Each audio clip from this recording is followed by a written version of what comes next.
Full video channel పేరు కింద ఉంటుంది, ప్రెస్ చేయండి. దీపింపచేసి మీ జీవితాన్ని ఒక చక్కబాటు చేయగలిగినటువంటి వ్యవస్థతో కూడుకున్న దానిగా మీరు వినవలసి ఉంటుంది. అంధకాసురుడని ఒక రాక్షసుడు ఉండేవాడు. ఆయన్ని పరమేశ్వరుడు సంహరించాడు అని నేను మీతో ఇప్పుడు ఆ కథాభాగాన్నంతటినీ చాలా అద్భుతమైన వర్ణనతో ఒక 2 గంటలు నేను చెప్పి, కనుక అంధకాసురుణ్ణి పరమశివుడు సంహరించాడు అని చెప్పాను అనుకోండి, అందులో అనుమానం ఏం లేదు, పరమసత్యమే. కానీ అది ఒక సంఘటన కింద మారిపోతుంది కదా, అదొక చరిత్ర. ఇప్పుడు ఒకప్పుడు ఆయన సంహరించాడు, ఇప్పుడు మీకేమిటి ప్రయోజనం దానివల్ల? ఆయన అంధకుణ్ణి సంహరించాడు, మంచిదే.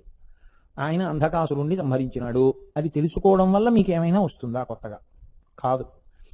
ఒక నామానికి వ్యాఖ్యానం వినేటప్పుడు ఉండవలసిన ప్రధాన లక్షణం ఏమిటంటే, దాని నుండి మీరు మీ జీవితాన్ని దిద్దుబాటు చేసుకోవడానికి వీలైనటువంటి సందేశాన్ని తీసుకోవాల్సి ఉంటుంది.